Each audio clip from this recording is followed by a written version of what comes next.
నమస్తే, welcome to I witness news. ముందుగా headlines.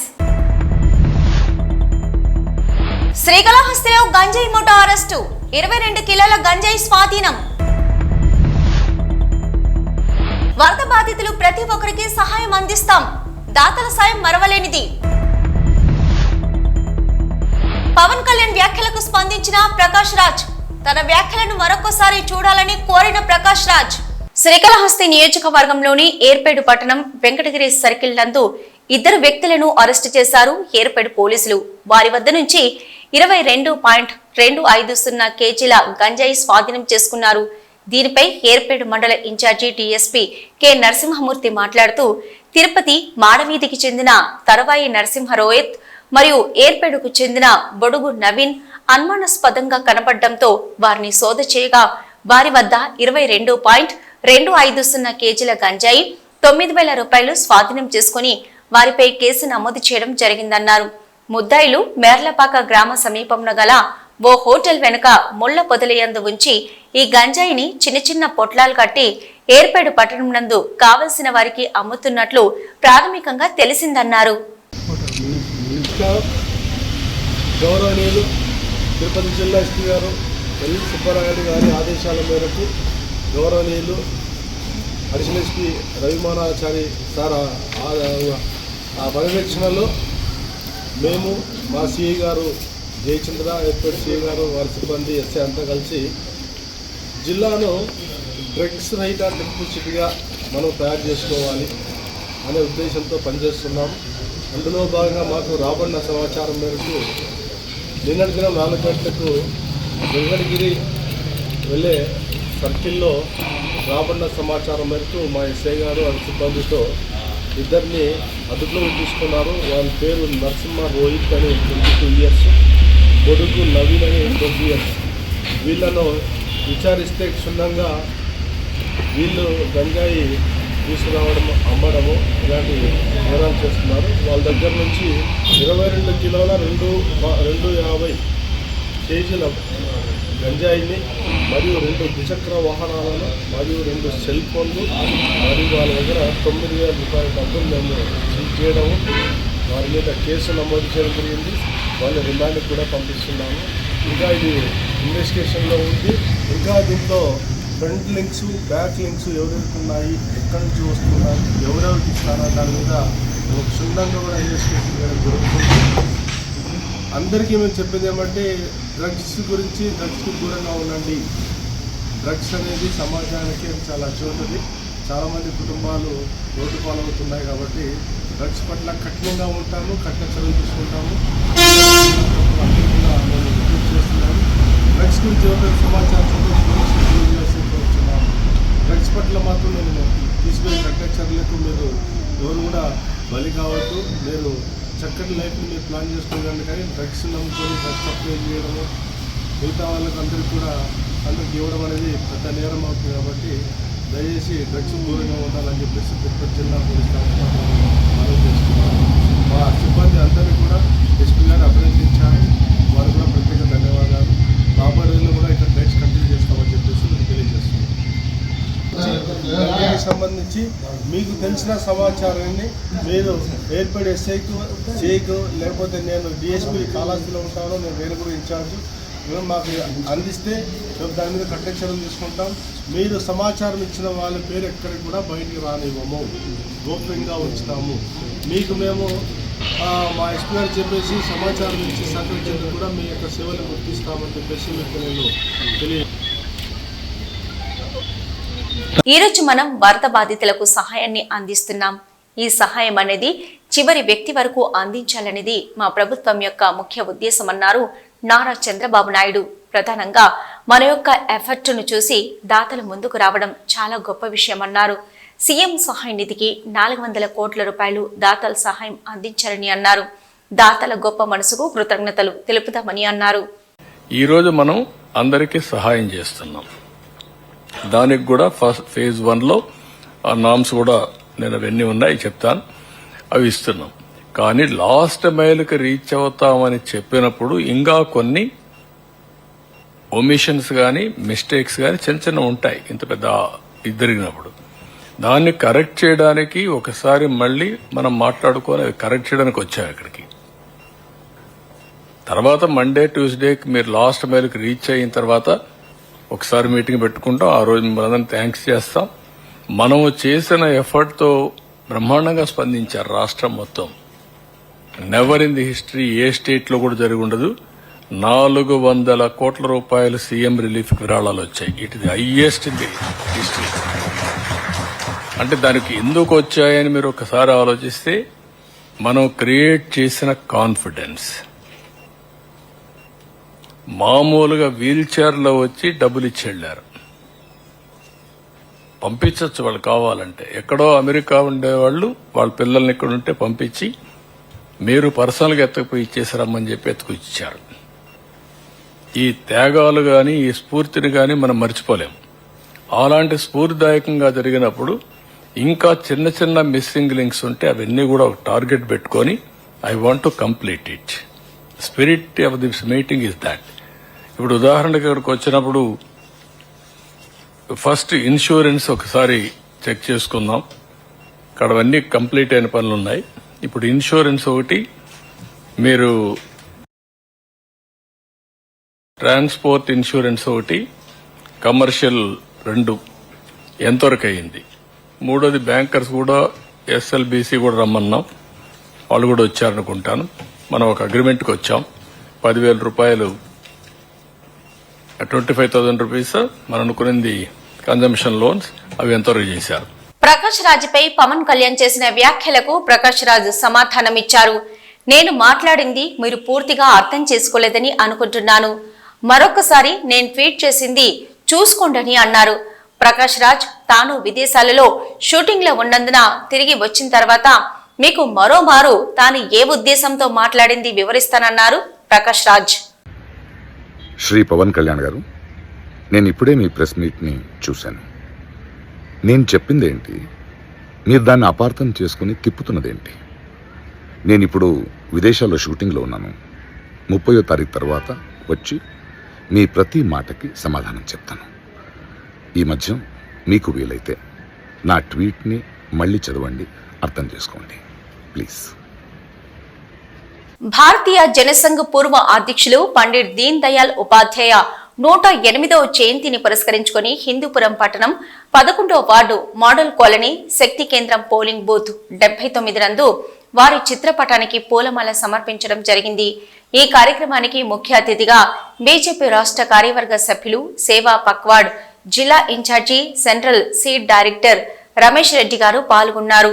ఈ సందర్భంగా వారు మాట్లాడుతూ భారతీయ జనసంఘ్ వ్యవస్థాపకులు శ్రీ పండిత్ దీన్ దయాళ్ ఉపాధ్యాయ గారు జీవన శైలి యావత్ భారతీయులకు ప్రేరణదాయకం.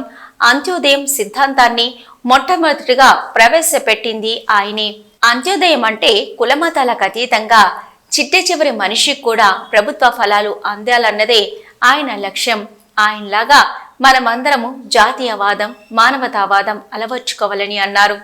భారత ప్రధాని శ్రీ నరేంద్ర మోదీ గారి పిలుపు మేరకు అమ్మ పేరు మీద ఒక చెట్టు నాటుదాం కార్యక్రమం నిర్వహించడం జరిగింది. ఈ కార్యక్రమంలో బీజేవైఎం జిల్లా అధ్యక్షులు రవితేజారెడ్డి, స్కూల్ కమిటీ చైర్మన్ పవిత్ర, సీనియర్ నాయకులు శంకర్ స్వామి, శివప్ప, ప్రదీప్, ప్రతాప్, అంజీ, రమేష్, సుధమ్మ, జానకమ్మ, విజయమ్మ, శంకరమ్మ, కళ, కిషోరమ్మ, వినయ్, సాయి మరియు స్థానిక ప్రజలు పాల్గొన్నారు.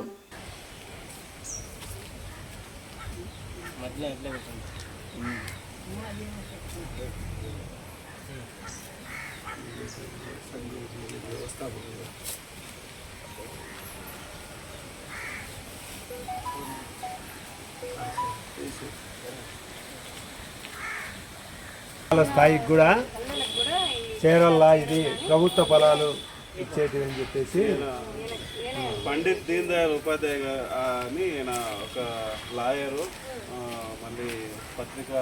విజయవాడ నుంచి ప్రత్యేక విమానంలో విశాఖ విమానాశ్రయం చేరుకున్నారు తెలుగుదేశం పార్టీ జాతీయ ప్రధాన కార్యదర్శి మంత్రి నారా లోకేష్. విశాఖలో సిఐఐ నిర్వహిస్తున్న ఇన్ఫ్రాస్ట్రక్చర్ సమ్మిట్ లో పాల్గొనడానికి ఇక్కడికి వచ్చిన నారా లోకేష్ కు ఘన స్వాగతం పలికారు కూటమి నాయకులు మరియు అభిమానులు, కార్యకర్తలు. అనంతరం విశాఖ విమానాశ్రయం నుంచి రోడ్డు మార్గాన నగరంలోని నోవాటెల్ హోటల్ కి వెళ్లారు నారా లోకేష్.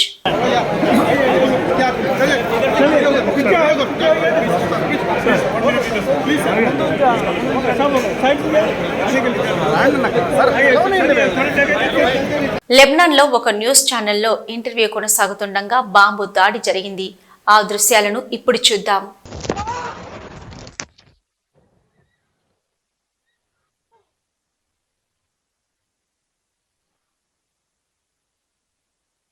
రాజమండ్రి మాజీ ఎంపీ మార్గాని భరత్ సమావేశం నిర్వహించారు.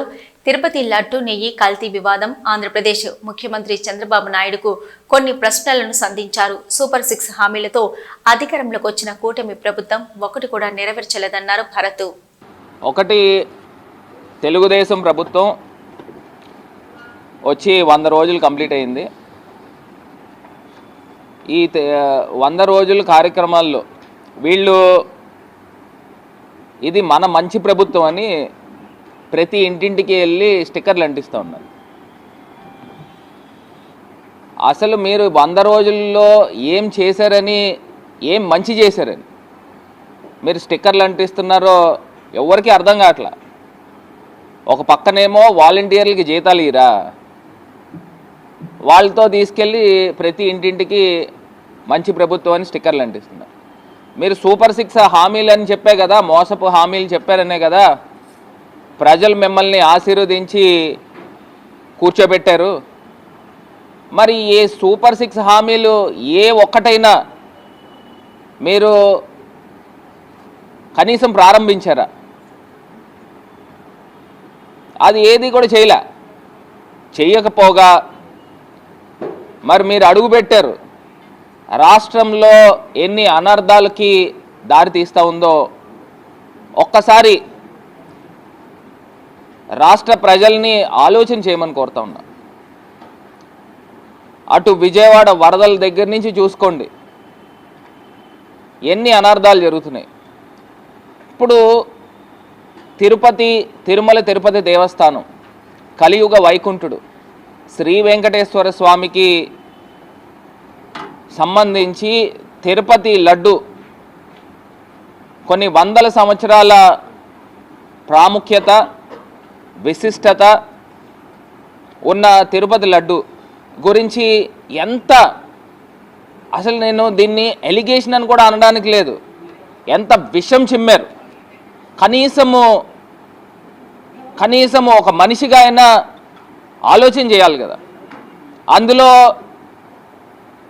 మీరు తీసుకొచ్చి యానిమల్ ఫ్యాట్ కలిసిందే అని చెప్పేసి ఒక పెద్ద ఆరోపణ చేశారు. సీఎం చంద్రబాబుపై మాజీ ఎమ్మెల్యే వైసీపీ కర్నూలు జిల్లా అధ్యక్షుడు SP Mohan Reddy fire.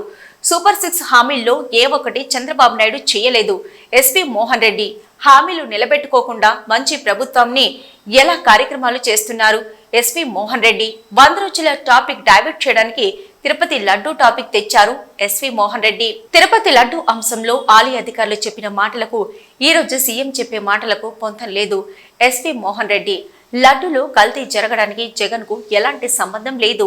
SV Mohan Reddy రాజకీయంగా జగన్ పై బురద చల్లడానికి సీఎం ఇలాంటి వ్యాఖ్యలు చేస్తున్నారు. మా నాయకుడు జగన్ తప్పు చేయలేదు కాబట్టి పీఎం కు లెటర్ రాశారు. ఎస్వి మోహన్ రెడ్డి టీటీడీని టీడీపీ నేతలు రాజకీయ లబ్ధి కోసం వాడుకుంటున్నారన్నారు ఎస్వి మోహన్ రెడ్డి. చంద్రబాబు నాయుడు గారు ఏదైతే సూపర్ 6 అని మొదలుపెట్టి 100 రోజులు దాటిపోయినా కూడా సూపర్ 6ను పక్కన పెట్టేసి సూపర్ 6లో ఏ ఒక్కటి ఇంతవరకు అమలు చేయలేదు. దాన్ని కప్పిపుచ్చుకోవడానికి ఈరోజు ఆయన ఇష్టం వచ్చినట్టు మాట్లాడే పరిస్థితికి వచ్చినారు. ఈరోజు సూపర్ 6లో 1500 ఇస్తా అన్నాడు ప్రతి మహిళకు, అది ఇవ్వలేదు. రైతు భరోసా ఎగరగొట్టాడు. ఏదైతే నిరుద్యోగ భృతి అన్నాడో అది ఎగరగొట్టినాడు. మహిళలకు ఉచిత ఆర్టీసీ అన్నారు. ఇటువంటివన్నీ ఒక్కటి కూడా సూపర్ 6 అనేది నెరవేర్చకుండా ఈరోజు మంచి ప్రభుత్వం, మన ప్రభుత్వం మంచి ప్రభుత్వం, చాలా మంచి ప్రభుత్వం. ఎందుకంటే సూపర్ 6లు అన్నీ ఇచ్చినాడు కాబట్టి. నవరత్నాల పేరు చెప్పి జగన్మోహన్ రెడ్డి గారు ఆయన వచ్చిన 3 నెలల్లో నవరత్నాలు అనేది స్టార్ట్ చేసేసినాడు. ఈయన వచ్చి 3 నెలలు అయినప్పుడు కూడా ఏ ఒక్కటి కూడా మొదలుపెట్టే పరిస్థితులలో లేడు. దానికి మళ్ళీ ఏం చెప్తున్నాడు, అసెంబ్లీలో చెప్పినాడు ఇవన్నీ ఇస్తాము, చూస్తుంటే భయమేస్తుంది, ఖజానా ఖాళీగా ఉందని. అంటే ఏదైనా ఒక హామీలు ఇచ్చేటప్పుడు ఆ మాత్రము అసెస్మెంట్ లేకుండా హామీలు ఇచ్చినావా? 40 సంవత్సరాల ఇండస్ట్రీ అని చెప్పుకుంటారు, తర్వాత 14 సంవత్సరాలు ముఖ్యమంత్రిగా ఉన్నానని చెప్పుకుంటారు, పెద్ద ఎకానమిస్ట్ అని చెప్తారు, పోస్ట్ గ్రాడ్యుయేషన్ ఇన్ ఎకనామిక్స్ అని చెప్తారు. ఇన్ని రకాలుగా క్వాలిఫికేషన్స్ పెట్టుకొని మీరు తెలియక చెప్పినారా, సూపర్ 6 మోసం చేయడానికి చెప్పినారా అనేది ప్రజలకు తెలియాలి. ఈరోజు మీరు ఎప్పుడైతే మంచి ప్రభుత్వం అని చెప్పి 100 రోజుల ప్రోగ్రెస్ చెప్పమని మీరు జనంలోకి పొమ్మంటే ఈరోజు ఎమ్మెల్యేలు పోవడానికి భయపడుతున్నారు. వాళ్ళు భయపడుతున్నారు కాబట్టే టాపిక్ డైవర్ట్ చేయడానికి తిరుపతి లడ్డు ఇష్యూ తీసుకొని వచ్చినాం. అంతేకాదు ఎవరైతే మెడిసిన్కు ప్రిపేర్ అవుతున్నారో వాళ్ళందరూ కూడా వాళ్ళ ఆశల మీద నీళ్లు చల్లినాం. ఆంధ్ర రాష్ట్రానికి ఏవైతే మెడికల్ సీట్లు సెంట్రల్ గవర్నమెంట్ ఇస్తే వాటిని కూడా వద్దు అని చెప్పేటువంటి ఏకైక ముఖ్యమంత్రిగా దేశంలో గిన్నీస్ బుక్ ఆఫ్ రికార్డ్స్కి ఎక్కినాం. ఇన్ని తప్పులను కప్పిపుచ్చుకోవడానికి, ఇన్ని వైఫల్యాలను, ఇన్ని చేతగాంతనాన్ని కప్పిపుచ్చుకోవడానికి ఏదైతే పనిచేస్తుంది, దేశవ్యాప్తంగా ఏది సెంటిమెంట్ ఉంది, తెలుగు ప్రజలందరికీ ఏది సెంటిమెంట్ ఉంది, టాపిక్ ఇన్ని సబ్జెక్టులు డైవర్ట్ చేయాలంటే సింగిల్ సబ్జెక్ట్ ఏముందని ఈరోజు తిరుపతి లడ్డు వివాదాన్ని తీసుకొని వచ్చినాం. తిరుపతి లడ్డు వివాదములో నువ్వే చెప్తున్నావు, జూన్లో వాళ్ళకు మే 8వ తేదీ వాళ్ళకు టెండర్ కన్ఫర్మేషన్ అయింది, జూన్లో స్టార్ట్ చేస్తామన్నారు, జూలైలో ఫస్ట్ కన్సైన్మెంట్ వచ్చిందని చెప్పారు. ఫస్ట్ కన్సైన్మెంట్ వచ్చిన తర్వాత ఏమైంది, అక్కడ రిజెక్ట్ చేసినాడు ఆయన తిరుమల ఈవో గారు శ్యామలరావు గారు. ఆయన ఏం స్టేట్మెంట్ ఇచ్చినాడు ఆ రోజు 23వ తేదీ రిపోర్ట్ వచ్చినాక, ఎడిబుల్ ఆయిల్ మిక్స్ ఉంది అనేటువంటి అనుమానం ఉంది కాబట్టి రిజెక్ట్ చేసినాము అని చెప్పినాడు. నువ్వేం చెప్తున్నావు, మేము చెప్పినా కూడా వినకుండా లోపల పోయినాయంటున్నావు. అంటే ఏం వ్యవస్థ ఉందా లేదా టీటీడీలో? ఎంత సెక్యూరిటీ ఉంటుంది? ఒక దైవ దర్శనానికి పోవాలంటేనే అంత సెక్యూరిటీ మధ్యన పోయే పరిస్థితి లేదు. మీరు దానికి మేము చెప్పినా కూడా వినకుండా లోపల పోయినాడంటే లారీ డ్రైవర్ ఇష్టమా? ఎవరిష్టము? ఎవడంటే వాడు పోనీకి. ఆ మాట ఒక ముఖ్యమంత్రి స్థాయిలో ఉండి చెప్పినా వినకుండా లోపల పోయినాడు లారీ డ్రైవర్ అంటే ఏం చేస్తున్నారు మీరు? అది వాడలేదు ఆయిల్ అని శ్యామలరావు గారు చెప్తారు, వాడినాడని చంద్రబాబు నాయుడు చెప్తాడు. ఒకవేళ చంద్రబాబు నాయుడు గారు ముఖ్యమంత్రి, ఆయన చెప్పినది కనుక కరెక్ట్ అయితే అదే వాడింటే శ్యామలరావుని ఎందుకు అరెస్ట్ చేయలేదు? శ్యామలరావు మీద కేసు పెట్టి ఏదైతే కల్తీ నూనె వాడినారో, ఏదైతే మీరు చెప్పినట్టు అనిమల్ ఫ్యాట్ వాడినాడో అంత తప్పు చేసినటువంటి వ్యక్తిని ఎందుకు కేసు పెట్టి జైల్లో పెట్టలేదు? ఏఆర్ కంపెనీ మీద ఎందుకు కేసు పెట్టలేదు ఇంతవరకు? కామన్ సెన్స్ ఉండి మాట్లాడుతున్నారా? ఈరోజు అడ్డంగా దొరికిపోయినారు. జూలై 12వ తేదీ ట్యాంకర్లు వచ్చినాయి. ఒకవేళ మీరు వాడినారే అనుకోండి, లడ్డు వాడకంలో జరిగింది. జూలై 12 ముఖ్యమంత్రి ఎవరు? చంద్రబాబు నాయుడు గారా జగన్మోహన్ రెడ్డి? తర్వాత మరి శ్యామలరావు గారిని ఎవరిని అపాయింట్మెంట్ ఇచ్చింది? చంద్రబాబు నాయుడు గారి గవర్నమెంట్లోనే అపాయింట్మెంట్ వచ్చింది. చంద్రబాబు నాయుడు గారి గవర్నమెంట్ వచ్చిన 30 రోజులకు ఫస్ట్ ట్యాంకర్లు వస్తే ఆ ఆయిల్ కల్తీ ఉంది, అది వాడినారని చెప్పినప్పుడు ఆ వైఫల్యం ఎవరిది? జగన్మోహన్ రెడ్డిదా? దానికి జగన్మోహన్ రెడ్డి సంబంధం ఉందా? అంటే మీ సూపర్ 6 చేయలేకపోవడానికి కూడా జగన్మోహన్ రెడ్డి అనా? ఎక్కడ అడ్మినిస్ట్రేషను? విజయవాడలో వరదలు వస్తే 10 రోజుల వరకు అందరికీ భోజనాలు అందించలేనటువంటి పరిస్థితులలో గవర్నమెంట్ ఉందంటే ఇంతకంటే వైఫల్యమైనటువంటి గవర్నమెంట్ని నేను ఎక్కడ ఎప్పుడు చూడలే. ఇవి ఈ బులెటిన్ విశేషాలు. నమస్తే.